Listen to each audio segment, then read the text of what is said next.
रामकृष्ण हरी. समाधी घेतली आळंदी भवती शोभे सिद्ध मांदी. सन्मुख उभा अजान वृक्ष देव देती येथी साक्ष. कीर्तन गजरी नामघोष चराचरी. ऐसा सोहळा ऐसा आनंद एका जनार्दनी नाही भेद.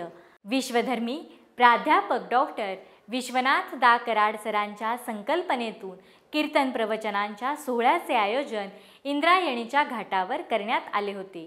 माईल्स MIT शिक्षण समूह, विश्वशांती केंद्र आळंदी यांच्या वतीने तीर्थक्षेत्राकडून ज्ञानतीर्थक्षेत्राकडे हा कार्यक्रम पार पडला. या कार्यक्रमाचाच विशेष भाग असणारा कीर्तनधारा हा कार्यक्रम आम्ही या विशेष भागाद्वारे आपणासमोर सादर करीत आहोत.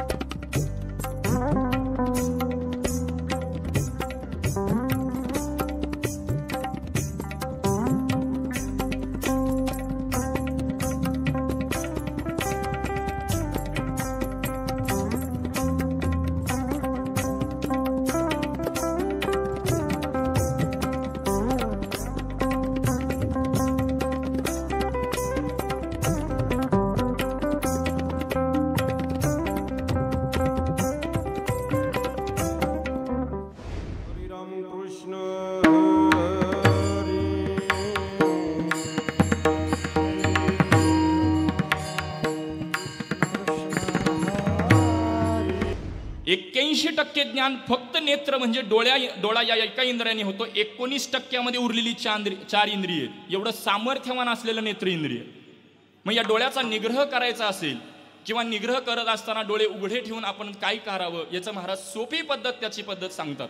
सदा माझे डोळे जडो तुझी मूर्ती, सदा माझे डोळे जडो तुझी मूर्ती.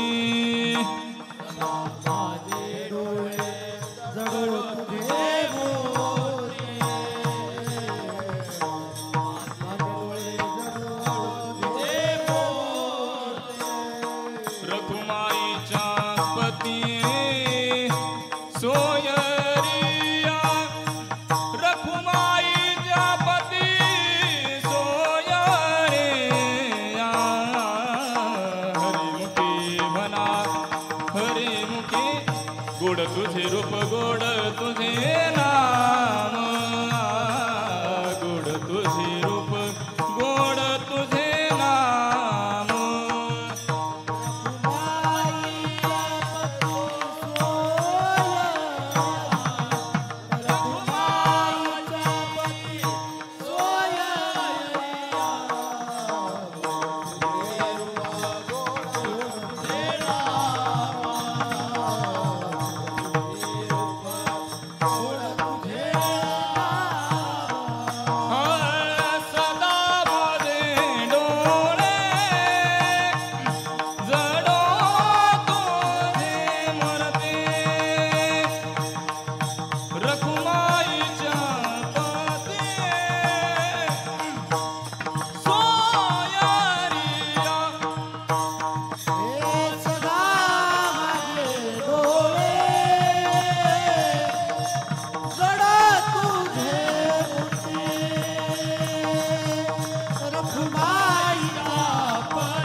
सदा माझे डोळे जडो तुझी मूर्ती, रखुमाईच्या पते सोयरिया.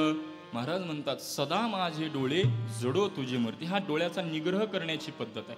याला कारण आपल्या अध्यात्माने 4 प्रकारची उणी सांगितली. जारद, उद्भिज, स्वेदज, अंडज. सायन्सने त्याला 3 प्रकारामध्ये विभागलं, जलचर, भूचर आणि खेचर. संत वाङ्मयामध्ये त्याला 84 लक्ष प्रकारात मांडलं जातं.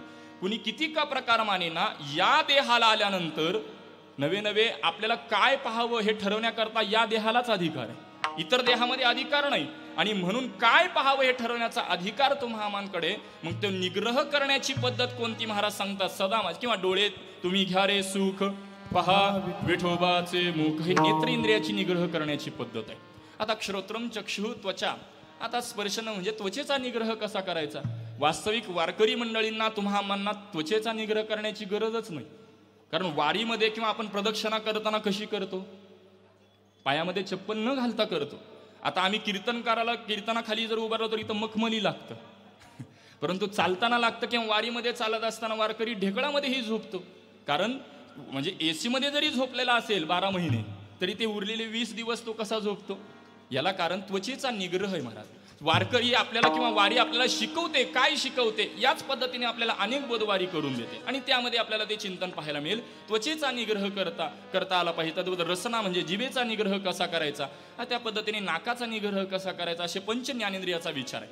तद्वत पंच कर्मेंद्रियाचाही विचार आहे. वाक, पाणीपाद, उपस्थानी, बुद्ध अशी 10 इंद्रियाचा निग्रह करणं, हा झाला इंद्रिय निग्रह. परंतु याच्या पुढे जाऊन मनाचाही निग्रह करता आला पाहिजे. कारण सर्वात चंचल काय असेल तर ते मन आहे. सुभाषितकार देखील म्हणतात, मनो मनो मधु करो मेघो मानिनी मधुनो मरुतो मा मधो मरकटो मत्सो मकरादश चंचला. 10 गोष्टी चंचल, त्यामध्ये सर्वाधिक मन चंचल आहे. किंवा आणखीन एका ठिकाणी सुभाषितकार म्हणतात, मरकटस्य सुरापाडम.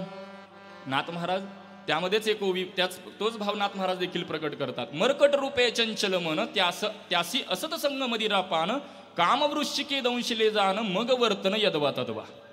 उदाहरण देतात, मरकट रूपे चंचल मन. माकड माहितीये का? माकड माहिती नसेल तर आरशात पाहायचं. माकड पूर्वेचाच चंचल आहे.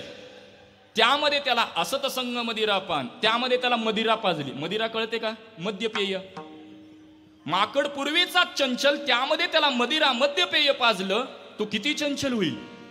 त्यामध्ये त्याला एका असत संग मदिरा कामवृश्चिके दंशिले जाण, त्यामध्ये त्याला एका विंचवाने दंश करावा. किती चंचल होईल मन. माकड किती चंचल होईल. पूर्वीचाच चंचल, त्यात त्याला मद्यपेय पाजलं, त्यात त्याला विंचवाने दंश करावा. त्याही पेक्षा काही चंचल असेल तर ते मन चंचल आहे. अर्जुनाने तर कबुली दिली, चंचलम हि मन कृष्णा प्रमाथे बलभद्रुडम तस्य हम निग्रहम वंदे वायुरेव सुदुष्करम. वायूपेक्षाही चंचल असलेलं मन आहे.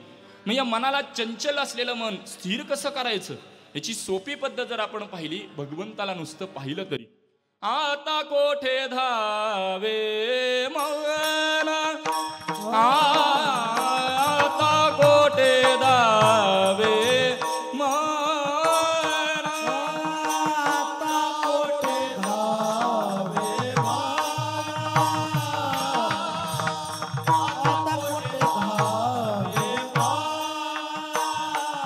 तुमचे चरण देखले, तुमचे चरण देखले,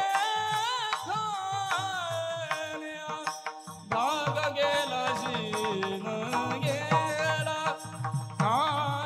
भाग गेला जीन गेला, तुमचे चरण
कीर्तनधारेच्या आजच्या भागात इथेच थांबूयात.